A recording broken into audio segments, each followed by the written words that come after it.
அனைவருக்கும் வணக்கம். நாங்கள் இன்றைக்கு பார்க்க போகிறது மைக்ரோசாஃப்ட் எக்ஸலில் இருக்கிற ஃபார்முலா டைப்புக்குள்ளே காணப்படுற ஃபங்க்ஷன்ஸுகளை பற்றி.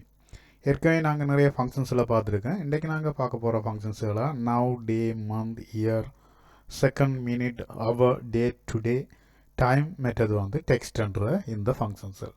ஸோ இதில் நாங்கள் கொஞ்சம் குயிக்காக பார்க்கலாம். இந்த ஃபங்க்ஷன்ஸில் உதாரணமாக பார்க்குறதுக்கு நாங்கள் குறிப்பிட்ட இந்த கஸ்டமர் கால் ரெஜிஸ்ட்ரி என்று சொல்லப்பட்ட ஒரு டேபிளை நான் க்ரியேட் பண்ணியிருக்கேன். ஸோ இதில் இப்போ 3 ஃபீல்ட்ஸுக்கு நான் டேட்டா என்டர் பண்ணியிருக்கேன்.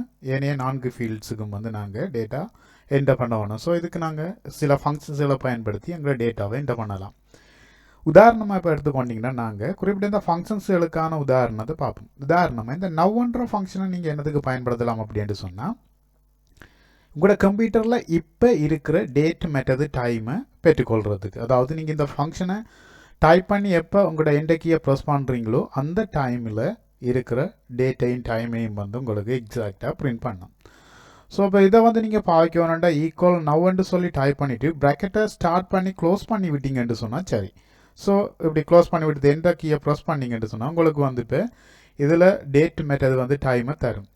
ஸோ அப்போ இங்கே உங்களுக்கு பார்த்துக்கொள்ளக்கூடியதாக இருக்கும். டேட் அண்ட் டைம் இங்கே தரப்பட்டிருக்குது. அதே போல் இப்போ இந்த டேன்ற ஃபங்க்ஷனை நாங்கள் என்னத்துக்கு பயன்படுத்தலாம். இப்போ டேன்ற ஃபங்க்ஷன் என்று சொல்லி எடுத்துக்கொண்டீங்கன்னா, இப்போ உதாரணமாக ஈக்குவல் டேன்னு சொல்லி டைப் பண்ணிவிட்டு ப்ராக்கெட்டை ஸ்டார்ட் பண்ணிங்கன்னா உங்களுக்கு அதில் சிண்டெக்ஸை பார்த்துக்கொள்ளக்கூடியதாக இருக்கும். சீரியல் நம்பர் அப்படின்ட்டு சொல்லி கேட்கும். அப்போ உதாரணமாக நீங்கள் டேயை காண்றது ஒரு குறிப்பிட்ட டேட் ஃபார்மேட்டில் இருந்து கொண்டு தான். அப்போ தனியாக நாங்கள் இல்லை, குறிப்பிட்ட ஒரு டேட் ஃபார்மேட்டை கொடுத்து நீங்கள் டேயை காணலாம். அப்போ இதுக்கு இப்போ உதாரணமாக நீங்கள் இன்றைய நாளை மாத்திரம் குறிப்பிட்ட ஒரு இடத்துல பெற்றுக்கொள்ள வேணும்னு சொன்னால் அதுக்கு நீங்கள் இந்த டே என்ற ஃபங்க்ஷனை பயன்படுத்தலாம். அப்படி பயன்படுத்தக்குள்ள இப்போ இன்றைய டேட்டை நாங்கள் பெற்றுக்கொள்கிறதுக்கு இப்போ நாங்கள் டேக்குள்ளே நவ்வை பயன்படுத்தலாம். உதாரணத்துக்கு நவ்வை டைப் பண்ணிவிட்டு ப்ராக்கெட்டை ஸ்டார்ட் பண்ணி அதில் ப்ராக்கெட்டை க்ளோஸ் பண்ணிவிட்டு திரும்ப டேன்ற ப்ராக்கெட்டையும் க்ளோஸ் பண்ணி என்டர் பண்ணிங்கன்னு சொன்னால் உங்களுக்கு டேயை மாத்திரம் தரும். அதே போல் தான் இப்போ மந்த் ஈக்குவல் மந்த்ன்னு சொல்லி டைப் பண்ணிவிட்டு ப்ராக்கெட்டை ஸ்டார்ட் பண்ணி அதுக்குள்ளே நவ்வை கொடுத்துட்டு நீங்கள் மந்தை மாத்திரம் போடுறதுக்கு நவ்வுண்ட ப்ராக்கெட்டை ஸ்டார்ட் பண்ணி க்ளோஸ் பண்ணி திரும்ப மந்த்ன்ற ப்ராக்கெட்டையும் க்ளோஸ் பண்ணிவிட்டு என்டர் பண்ணி விட்டீங்கன்னு சொன்னால் மந்தை தரும்.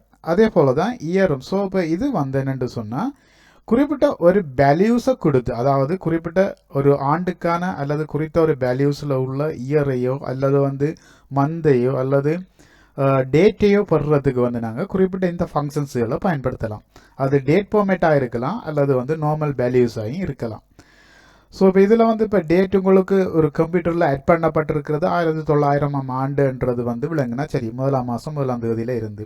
ஸோ அதுக்கு முதல் உள்ள டேட்டுகளையோ அல்லது அதுக்கு முதல் இருந்தோ குறிப்பிட்ட நாள் கவுண்ட் பண்ணப்படாது. உதாரணத்துக்கு 1900 ஆண்டு 1ஆம் மாதம் 1ஆம் தேதி என்றது தான் ஒரு நாளாக எடுக்கும். 30வது நாள் என்று சொல்லி பார்க்க போறீங்கன்னு சொன்னால் உதாரணத்துக்கு நீங்கள் அந்த 30வது நாளுக்குரிய ஃபுல் ஃபார்மேட், அதாவது ஃபுல் டேட்டை பார்க்க போறீங்கன்னா அதுக்கு கட்டாயமாக உங்களுக்கு தரும் 1/1/1900 என்று சொல்லி தரும். ஸோ அப்போ இதுதான் வந்தது. இப்போ இதில் இப்போ நான் இயரை பார்க்க போகிறோம்னு சொன்னால் குறிப்பிட்ட இந்த இதுக்குள்ளே இப்போ நான் நவ்வை கொடுக்கலாம் அல்லது எனக்கு இங்கே ஏற்கனவே நான் என்டர் பண்ணி எடுத்துருக்கிற குறிப்பிட்ட இந்த செல் அட்ரஸையும் கொடுக்கலாம். கொடுத்துட்டு ப்ராக்கெட்டை க்ளோஸ் பண்ணி என்டர் பண்ணு சொன்னால் இப்போ எனக்கு என்ன டேட், அதாவது இந்த செல்லுக்குள்ளே என்ன இயர் இருக்குன்றதை தரும். அதே போல் இப்போ டைமை பார்க்குறதுக்கு உதாரணமாக செகண்ட் அப்படி 3ஐயும் பிரித்து பார்க்க போகிறீங்கன்னு சொன்னால் உங்களுக்கு ஃபர்ஸ்ட்டாக செகண்ட் மட்டும் தேவைன்னு சொன்னால் ஈக்குவல் செகண்ட் அப்படின்ட்டு சொல்லி டைப் பண்ணிவிட்டு ப்ராக்கெட்டை ஸ்டார்ட் பண்ணி நீங்கள் அதே போல் உங்களுக்கு தேவைங்க இந்த செல்லுக்குள்ளே இருந்தால் குறிப்பிட்ட அந்த செல் அட்ரஸை V15 சொல்லி கொடுத்துட்டு ப்ராக்கெட்டை க்ளோஸ் பண்ணி என்டர் பண்ணிங்கன்னா உங்களுக்கு செகண்ட்ஸை மாத்திரம் தரும். ஸோ இந்த செகண்ட்ஸ் எப்படி இப்போ எடுத்துருக்கு இங்கே 29 இங்கே 27 தருதுன்னு சொன்னால் குறிப்பிட்ட இந்த ஃபங்க்ஷன் என்டர் பண்ணப்படும் பொழுது இங்கே இருக்கிற நவ் ஃபங்க்ஷன் ஆட்டோமேட்டிக்காக இதுக்குள்ளே ஒர்க் பண்ணும். ஸோ இதுக்குள்ளே ஒர்க் பண்ணி அப்போ நீங்கள் கரண்டாக கூட கம்ப்யூட்டரில் என்ன டேட்டு அல்லது என்ன டைம் இருக்குதோ அதில் அல்லது என்ன செகண்ட்ஸ் இப்போ ரன் பண்ணி கொண்டு இருக்குதோ அந்த செகண்ட்ஸு தான் தரும். அப்போ இதில் நாங்கள் என்ன செய்யணும்னு சொன்னால் இப்போ குறிப்பிட்ட இந்த இதுக்கு எழுதியிருக்க ஃபங்க்ஷன் நாங்கள் ஃபங்க்ஷன் ரன் பண்ணாமல் ஸ்டாப் பண்ண வேணும் அல்லது குறிப்பிட்ட அந்த வேல்யூஸ் மாறாமல் ஸ்டாப் பண்ணி நாங்கள் ஃபங்க்ஷன் குறிப்பிட்ட இந்த இதுக்குள்ளே எழுதும் பொழுது என்ன டைமோ அல்லது டேட்டோ உங்களுக்கு குறிப்பிட்ட இந்த செல்லுக்குள்ளே இருக்குதோ அதை தரும்.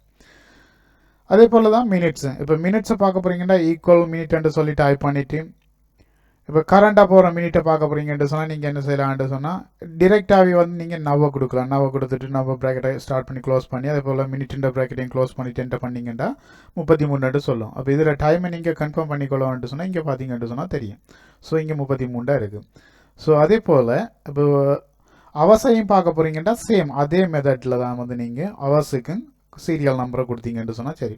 அப்போ சீரியல் நம்பர் வந்து நீங்கள் இப்போ இருக்கிற அவர்ஸை பார்க்க போகிறீங்கன்னு சொன்னால் ப்ராக்கெட்டை ஸ்டார்ட் பண்ணி க்ளோஸ் பண்ணிவிட்டு அதே போல் அவர்ஸுன்ற ப்ராக்கெட்டையும் க்ளோஸ் பண்ணிவிட்டு என்டர் பண்ணிங்கன்னு சொன்னால் உங்களுக்கு 18 சொல்லும். ஸோ இந்த 18 வந்து என்னென்னு சொன்னால் உங்களுக்கு 24 hours ஃபார்மேட்டில் எடுக்குது. ஸோ இப்போ 24 hours ஃபார்மேட்டில் இருக்கிறதால இப்போ 6 o'clockன்றதால 18 சொல்லி சொல்லுது.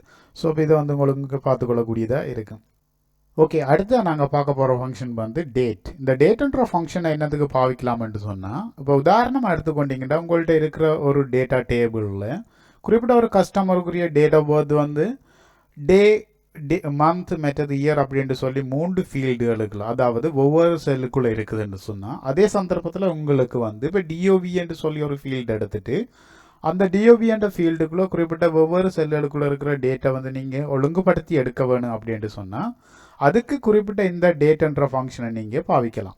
ஸோ உதாரணமாக இங்கே பார்க்க போகிறீங்கன்னு சொன்னால் ஈக்குவல் டேட் அப்படின்ட்டு சொல்லி டைப் பண்ணிங்கன்னா இந்த சிண்டெக்ஸை பார்க்கக்கூடியதாக இருக்கும். சிண்டெக்ஸ் வந்து இயர் அதே போல் மந்த் மெத்தது டே அப்படின்ட்டு சொல்லி கேட்கும். ஸோ இப்போ ஒவ்வொரு செல்லுக்குள்ளே இருக்குதுன்னா நீங்கள் உதாரணமாக டே இயருக்கு வந்து இயரை செலக்ட் பண்ணி கொடுங்க.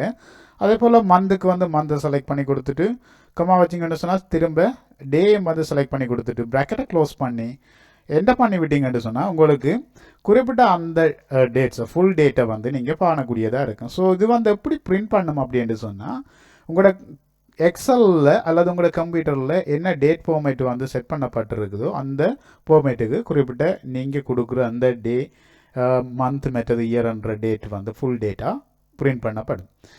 அடுத்த இன்னொரு ஃபங்க்ஷனை பார்ப்போம்னா அங்கே வந்து டுடே. இந்த டுடேன்ற ஃபங்க்ஷன் என்னதுக்கு பயன்படுத்தலாம் அப்படின்னு சொன்னால் உங்களோட கம்ப்யூட்டரில் இன்றைக்கு செட் பண்ணப்பட்டிருக்கிற டேட் என்னவோ அந்த டேட்டை பிரிண்ட் பண்ணுறதுக்கு இந்த டுடே என்ற ஃபங்க்ஷனை பாவிக்கலாம்.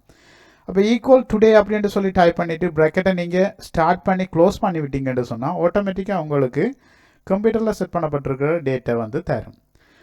அதே போல் டைம் இன்னும் ஒரு ஃபங்க்ஷன் இருக்குது. டைம்ன்ற ஃபங்க்ஷன் என்னதுக்கு பாவிக்கலாம்னு சொன்னால் டேட் போல் இப்போ டைம் வந்து வேறு வேறு இடத்துல நீங்கள் செட் பண்ணியிருந்தீங்கன்னு சொன்னால் அல்லது என்டர் பண்ணப்பட்டிருக்குமாக இருந்தால் அந்த சந்தர்ப்பத்தில் வந்து நீங்கள் டைமை ஒழுங்குபடுத்தி குறிப்பிட்ட ஒரு இடத்துல எடுக்கிறதுக்கு வந்து ஒரு செல்லுக்குள்ளே எடுக்கிறதுக்கு குறிப்பிட்ட டைம்ன்ற ஃபங்க்ஷனை பாவிக்கலாம். உதாரணத்துக்கு ஈக்குவல் டைம் அப்படின்ட்டு சொல்லி டைப் பண்ணிவிட்டு ப்ராக்கெட்டை ஸ்டார்ட் பண்ணிங்கன்னு சொன்னால் அதுக்கு சிண்டெக்ஸை பார்த்துக்கொள்ளக்கூடியதாக இருக்கும். அவர் மினிட் மெத்தட் வந்து செகண்ட் அப்படின்ட்டு சொல்லி.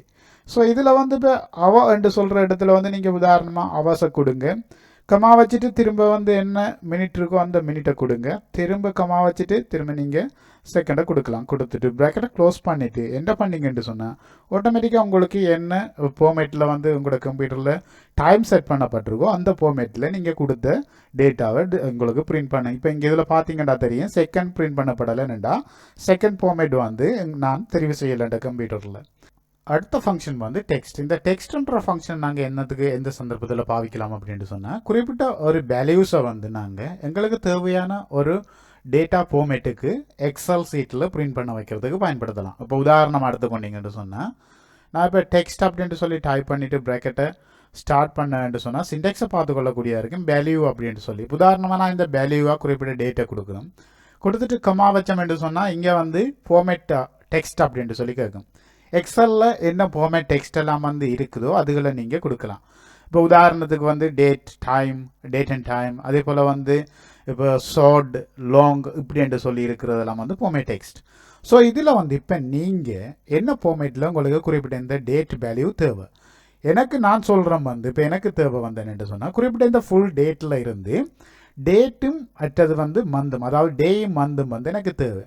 ஸோ இதை வந்து நான் பெற்றுக்கொள்ள வேணும்னு சொன்னால் குறிப்பிட்ட இந்த ஃபார்மேட்டை வந்து நான் கொடுக்க வேணும். ஸோ எப்படி நான் ஃபார்மேட்டை கொடுக்கலாம்னு சொன்னால் டபுள் கோட்டேஷன் மார்க்குக்குள்ளே நீங்கள் உங்களுக்கு என்ன ஃபார்மேட் தேவையோ அதை டைப் பண்ணணும். இப்போ உதாரணமாக எனக்கு டே மற்றது வந்து மந்த் தேவைன்னு சொன்னால் ஃபுல் டே தேவைக்கு என்று சொன்னால் அப்படின்னா நீங்கள் 2D டைப் பண்ண வேணும்.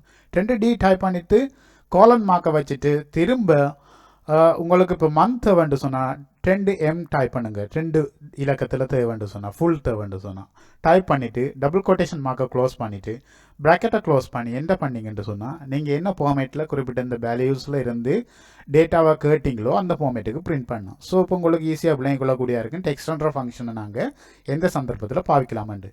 ஓகே, குயிக்காக நாங்கள் வந்து குறிப்பிட்ட இந்த எக்ஸசைஸை பார்ப்போம். என்னென்னு சொன்னால் இப்போ இந்த கஸ்டமர் கால் ரெஜிஸ்ட்ரி என்ற குறிப்பிட்ட இந்த டேபிளில் ஏற்கனவே 3 ஃபீல்டு என்டர் பண்ணப்பட்டிருக்கு. இன்னும் 4 ஃபீல்டு வந்து என்டர் பண்ண வேண்டி இருக்குது. இதில் இப்போ வந்து உதாரணமாக குறிப்பிட்ட ஒரு கஸ்டமருக்கு நீங்கள் எடுக்கிற கோலை வந்து ரெக்கார்ட் பண்ண போகிறீங்கன்னா உதாரணமாக ஈக்குவல் நவ் அப்படின்ட்டு சொல்லி ப்ராக்கெட்டை ஸ்டார்ட் பண்ணி க்ளோஸ் பண்ணிவிட்டு நீங்கள் கால் இப்போ உங்களுக்கு குறிப்பிட்ட நபர் என்ன ஸ்டார்ட் பண்ணிட்டாரோ அல்லது வந்து நீங்கள் டயல் பண்ணிட்டீங்க அப்படின்ட்டு சொன்னால் என்டர் பண்ணி விட்டீங்கன்னா உங்களுக்கு ஆட்டோமேட்டிக்காக உங்களோட டேட்டையும் டைமையும் வந்து பிரிண்ட் பண்ணிடும். அதே போல் நீங்கள் கதைச்சி முடிய இந்த இடத்துல வந்து நீங்கள் என்ன செய்யலாம்னு சொன்னால் நவ் அப்படின்ட்டு சொல்லிவிட்டு எக்ஸல் சீட்டில் செய்யும் பொழுது வேறு அப்ளிகேஷனை பாவிக்கும் பொழுது இல்லை. ஸோ ப்ராக்கெட்டை ஸ்டார்ட் பண்ணி க்ளோஸ் பண்ணி என்டர் பண்ணி விட்டீங்கன்னு சொன்னால் ஆட்டோமேட்டிக்காக என்ன செய்யணும்னு சொன்னால் உங்களுக்கு குறிப்பிட்ட அந்த டேட்டும் டைமும் இங்கேயும் பிரிண்ட் பண்ணிடும். ஸோ அப்போ உதாரணமாக எத்தனை நிமிஷம் நீங்கள் கதைச்சிருக்கீங்க அல்லது எத்தனை செகண்ட் கதைச்சிருக்கீங்க அப்படின்ட்டு சொல்லி பார்க்க வேணும்னு சொன்னால் இங்கே டைம் டியூரேஷனை நீங்கள் காணலாம். ஸோ இப்போ இந்த டைம் டியூரேஷனை காண்றேன்னு சொன்னால் உதாரணமாக என்ன எண்ட் காலில் இருந்து கால்ட ஸ்டார்ட் பண்ண டைமை வந்து நீங்கள் கழிச்சு விட்டீங்கன்னா ஆட்டோமேட்டிக்காக வரப்போகுது. ஸோ அப்போ அதுக்கு வந்து நாங்கள் எப்படி டைப் பண்ணலாமா? இப்போ உதாரணமாக ஈக்குவல் குறிப்பிட்ட எண்ட் கால் மைனஸ் அதே போல் ஸ்டார்ட் காலுக்குரிய எந்த வேல்யூஸை கொடுத்தா எங்களுக்கு சரியான விட வருமானு கேட்பீங்கன்னு சொன்னால் என்னை பொறுத்த வரைக்கும் இல்லை. ஸோ அதுக்கு வந்து நாங்கள் என்ன செய்யலாம்? உதாரணத்துக்கு நீங்கள் இங்கே என்டர் பண்ணி பார்த்தீங்கன்னா உங்களுக்கு விளங்கு. ஸோ இது சரியான விட இல்லை. அப்போ இதை வந்து நாங்கள் எப்படி காண்றது? உதாரணமாக வந்து நீங்கள் முதலாவதாக என்ன செய்ய வேணும்னு சொன்னால் இப்போ இதில் எனக்கு டேட் தேவையில்லை டைம் மாத்திரம் தான் தேவை அப்படின்னு சொன்னால் குறிப்பிட்ட இந்த செல்லுக்குள்ளே வந்து டைம் ஃபார்மேட்டை மாத்திரம் தான் மாற்ற வேணும். அதாவது இந்த தெரிவு செய்யப்படுற குறிப்பிட்ட இந்த ஏரியா செல்லு அவ்வளவையும் வந்து நாம் வந்து ஃபார்மேட்டுக்கு மாற்றப்படுறோம். ஸோ குறிப்பிட்ட ஒரு ஃபார்மேட்டு வந்து என்ன ஃபார்மேட்டுன்றா டைம் ஃபார்மேட். ஸோ இதில் வந்து நீங்கள் இந்த பட்டனை கிளிக் பண்ணிட்டு இங்கே டைம்ன்ட்டு சொல்லியிருக்கிறோம். ஸோ இதை கொடுத்து விட்டீங்கண்டா உங்களுக்கு டேட் இல்லாமல் குறிப்பிட்ட டைம்ன்ற ஃபுல் ஃபார்மேட்டை தரும். அதே போல் இந்த ஏரியாவுக்குள்ளேயும் உள்ள செல்லை வந்து நீங்கள் என்ன செய்யலாம்னு சொன்னால் ஃபுல் ஃபார்மேட்டுக்கு டைமுக்கு மாற்றுங்க. ஸோ இங்கே மாற்றி விட்டுட்டு ஆட்டோமேட்டிக்காக இப்போ என்ன செய்யணும்னு சொன்னால் நீங்கள் இதுக்குள்ளே குறிப்பிட்ட நீங்கள் இப்போ எழுதின ஃபங்க்ஷன் வந்து பாவிக்க முடியாது. ஸோ இதுக்கு வந்து இன்னொரு ஃபங்க்ஷனை நீங்கள் பாவிக்கலாம் என்னென்னு சொன்னால் டெக்ஸ்ட் ஃபங்க்ஷனை பாவிக்கலாம். ஸோ டெக்ஸ்ட் ஃபங்க்ஷனுக்குரிய சின்டெக்ஸை பார்க்கல உங்களுக்கு விளங்கும் வேல்யூஸ். ஸோ வந்து குறிப்பிட்ட ஒரு வேல்யூஸை நீங்கள் பெற வேணும் எப்படியோ. ஸோ வேல்யூஸ் எப்படி பெற போகிறீங்க? உதாரணத்துக்கு குறிப்பிட்ட இந்த செல்லுக்குள்ளே இருக்கிற டேட்டாவை மைனஸ் பண்ண வேணும் இதால் குறிப்பிட்ட இந்த செல்லால். ஸோ இப்போ இதிலிருந்து மைனஸ் பண்ணி வர வேல்யூஸை வந்து நீங்கள் என்ன ஃபார்மேட்டில் பெற்றுக்கொள்ள போகிறீங்கன்றதை கொடுக்கலாம். அப்போ உங்களுக்கு தெரியும் வந்து டபுள் கொட்டேஷன் மார்க்குக்குள்ளே என்ன ஃபார்மேட்டில் கொடுக்கலாம். அப்போ உதாரணமாக வந்து எனக்கு தேவை ஃபர்ஸ்ட்டுக்கு அவர்ன்னு சொன்னால் நான் டபுள் ஹெச்சை டைப் பண்ணிவிட்டு கோலன் மார்க்கை வச்சு திரும்ப எனக்கு தேவை மினிட் அப்படின்ட்டு சொன்னால் டபுள் எம்ஐ டைப் பண்ணிவிட்டு கோலன் மார்க்கை வச்சு திரும்ப எனக்கு எஸ்ன்னு தேவைன்றது சொன்னால் அதாவது செகண்ட் தேவைன்ட்டு சொன்னால் டபுள் எஸ்ஸை டைப் பண்ணிவிட்டு கொட்டேஷன் மார்க்கை முடித்து ப்ராக்கெட்டை க்ளோஸ் பண்ணிவிட்டு எந்த பண்ணிங்கன்னு சொன்னால் இப்போ உங்களுக்கு பார்த்துக்கொள்ளக்கூடிய இருக்கும் குறிப்பிட்ட அந்த கோல் ஹவர்ஸ் வந்து அல்லது மினிட்ஸ் வந்து அல்லது செகண்ட் எவ்வளோ அப்படின்ட்டு சொல்லி. ஸோ 16 செகண்ட் வந்து இவர் கதைச்சிருக்காரு. ஸோ இதுதான் வந்து உங்களுக்கு இந்த டைம் டியூரேஷனை காண்றதுக்கான ஈஸியான ஃபங்க்ஷன். நான் நினைக்கிறேன் இது ஈஸியாக பிளாங்க் இருக்கும் அப்படின்ட்டு சொல்லி இப்போ உங்களுக்கு இங்கே பார்க்கக்கூடியதாக இருக்கும். அதே போல் இன்னும் மட்டும் இப்போ ரெஸ்பான்ஸ். இப்போ குறிப்பிட்ட இந்த நபர் வந்து கால் பண்ணி யாரோட கதைச்சதோ அந்த ரெஸ்பான்ஸ் என்னென்று சொல்லி ரெஸ்பான்ஸ் பண்ணியிருக்காரு அப்படின்ட்டு சொன்னால் இப்போ ஜெஸ்ன்னு சொல்லி இதுக்குள்ளே டைப் பண்ணிங்கன்னு சொன்னால் ஓகே. ஆனால் என்ன கதைச்சார் அப்படின்ட்டு சொல்லி இன்னும் ஒரு ஃபீல்டு இல்லை. ஆனால் எங்களுக்கு குறிப்பிட்ட அந்த டேட்டாவை ஒரு கமெண்ட் பண்ண வேணும் அப்படின்ட்டு சொன்னால் நீங்கள் இதில் ரைட் கிளிக் பண்ணிவிட்டு என்ன செய்யலாம்டா நீங்கள் கமெண்ட் ஆட் பண்ணலாம். இங்கே இருக்குது நியூ கமெண்ட் அப்படின்ட்டு சொல்லி போட்டு ஸோ இதை ஆட் பண்ணி குறிப்பிட்ட இந்த கன்வர்சேஷனை வந்து நீங்கள் இங்கே என்ன செய்யலாம்டா டைப் பண்ணி வைக்கலாம். இப்போ உதாரணமாக ஸ்டார்ட் கன்வர்சேஷன் என்னவோ அதை வந்து நீங்கள் டைப் பண்ணிவிட்டு அதே போல் என்ன செய்யலாம்னு சொன்னால் நீங்கள் இப்போ உங்களுக்கு விரும்புகிறது என்ன டேட்டா என்ன சம்மந்தமாக நீங்கள் காய்ச்சிங்களோ அதை டைப் பண்ணிவிட்டு இதில் குறிப்பிட்ட இந்த பட்டனை சென்ட்ன்றதை கொடுத்து விட்டீங்கன்னு சொன்னால் அது ஆட் பண்ணப்பட்டுரும். ஸோ இப்போ வந்து குறிப்பிட்ட யார் உங்களோட மேனேஜர் வந்து காலை செக் பண்ணும் பொழுதோ அல்லது குறிப்பிட்ட இந்த கஸ்டமர் கால் ரெஜிஸ்ட்ரியை செக் பண்ணும் பொழுது இதில் மூவ் பண்ணாருண்டா ஆட்டோமேட்டிக்காக அவருக்கு வந்து குறிப்பிட்ட இந்த கமெண்ட்டை காட்டும். ஸோ இங்கே வந்து அவர் பார்த்துக்கொள்ளக்கூடிய இருக்கும் ஓகே நீங்கள் என்ன சம்மந்தமாக குறிப்பிட்ட இந்த கால் கதைச்சிருக்கீங்க அப்படின்ட்டு சொல்லி. ஓகே, இன்றைக்கு பார்த்த விடயங்கள் இவ்வளவுதான். நாங்கள் இதை விட மேலதிக சந்தேகங்கள் அல்லது கேள்விகள் உங்களுக்கு இருக்குமாக இருந்தால் அவற்றை குறிப்பிட்ட இந்த டீச்சர்ஸ் என்ற யூடியூப் சேனலை சப்ஸ்கிரைப் பண்ணிவிட்டு அதில் காணப்படுற கமெண்ட் செக்ஷன் ஊடாக நீங்கள் தெரிவித்துக் கொள்ளலாம். மறக்காமல் இந்த சேனலை சப்ஸ்கிரைப் பண்ணி அதில் காணப்படுற பெல் பட்டனையும் அமர்த்தி கொள்ளுங்க. அடுத்து வரும் வீடியோக்களை உங்களுக்கு இலகுவாக நோட்டிஃபிகேஷன் மூலமாக தெரிவித்துக் கொள்றதுக்கு. இந்த வீடியோவை பார்த்தமைக்கு நன்றி. தேங்க்யூ.